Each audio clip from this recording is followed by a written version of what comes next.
Akhir-akhir ini, sejak 2017, sejak Muhammad bin Salman, sang putra mahkota yang ilegal, mengambil tampuk dan mengambil alih urusan pemerintahan di dalam internal kerajaan Arab Saudi dan eksternal, Muhammad bin Salman menjadikan Arab Saudi menjadi negara sekuler, menjadi negara kapitalis yang sumber pemasukannya adalah sumber-sumber maksiat yang menentang Allah dan menentang Islam.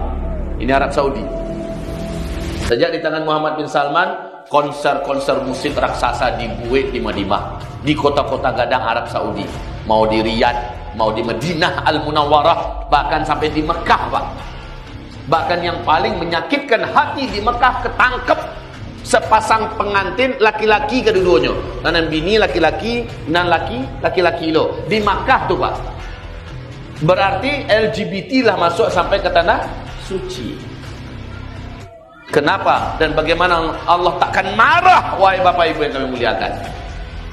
Kalau dosa dibuat di Jeddah, kalau dosa dibuat di Riyadh, kalau dosa dibuat di mana-mana, nah, mungkinlah. Tapi kalau di Mekah Madinah, yuwana dari muat ya, oleh makanya terjadilah apa yang pernah Nabi katakan dulu, nanti di akhir zaman, ciri-ciri kiamat sudah dekat, akan terhalang umatku melaksanakan ibadah haji dan ibadah umrah. Sampai kapan ini kondisinya? Kalau menurut bahasa hadis, tahun-tahun, berarti bukan 1 tahun ini, bukan hanya 1 tahun ini, berarti akan berlanjut. Baik, Bapak Ibu yang kami muliakan, pertanda apa ini? Allah Subhanahu wa Ta'ala berfirman, hai kalian orang-orang yang beriman, pasti benar-benar kami akan uji kalian dengan datangnya rasa takut, bersamaan dengan kelaparan, bersamaan dengan banyak nyawa yang melayang, bersamaan dengan kemiskinan, ya, dan wal anfus wa thamarat wa basyiris sabirin. Kami ingin lihat apakah kalian sabar. Jadi Bapak Ibu yang kami muliakan, Islam ini akan mengalami susah 2 kali di bumi. Lalu setelah itu Islam akan mengalami senang 2 kali di bumi. Di mana Islam mengalami susah 2 kali di bumi? Sejak Nabi Adam sampai Nabi Muhammad, agama itu cieknya, agama Islam. Ya, makana Ibrahim Yahudiyya wala Nasraniyya. Ibrahim itu bukan orang Yahudi, bukan pula orang Nasrani, walakin kana hanifan muslima. Ibrahim adalah sosok yang sangat mulia akhlaknya, muslim. Jadi Ibrahim itu adalah muslim. Adam, Idris, Nuh, Hud, Saleh, Ibrahim. Ibrahim digelari bapaknya para nabi-nabi. Jadi agama Yahudi ini tidak ada, agama Nasrani itu tidak ada. Seluruh agama cuma satu, agama Islam.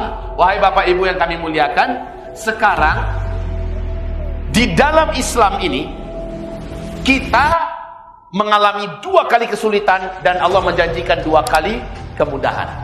2 kali kesusahan bagaimana? Sebelum Nabi Muhammad diutus, seluruh kehidupan orang-orang yang beragama Islam di muka bumi di puncak susah. Lalu diutuslah Nabi Muhammad. Itu susah yang pertama.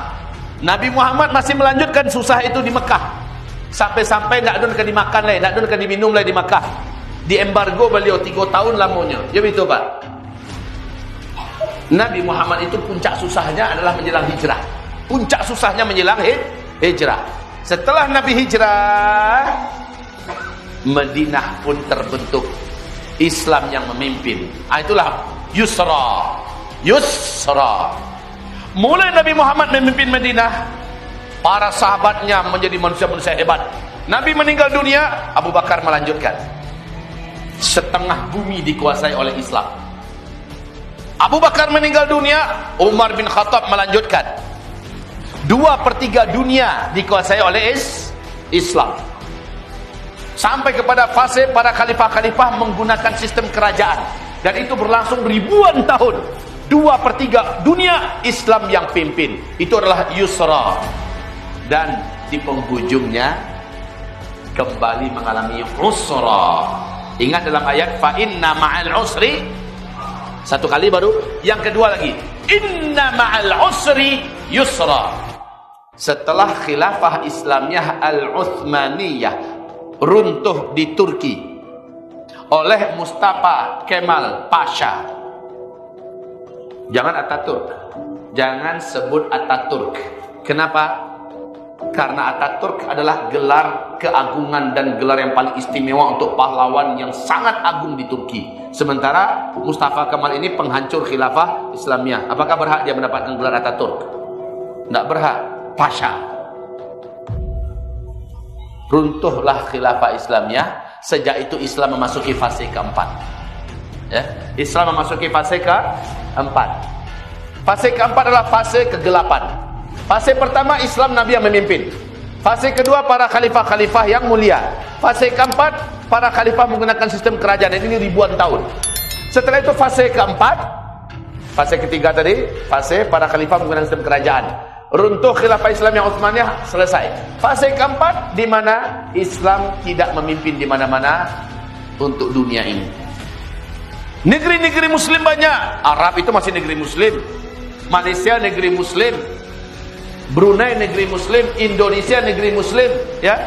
Pakistan negeri muslim. Yang Tan itu seluruhnya negeri muslim. Tetapi ada enggak khilafah Islamiyah tegak di fase keempat ini? Ini tidak ada. Di fase ini adalah fase orang-orang yang memimpin jahat kepada Islam dan kaum muslimin. Hadis ini sahih. Ya, fase keempat. Rasul berjanji fase keempat akan berakhir, masuk fase kelima. Di fase kelima, fa inna ma'al usri yusra, inna ma'al usri, Allah janjikan kamu akan kembali mendapatkan kesenangan hidup di dunia ini.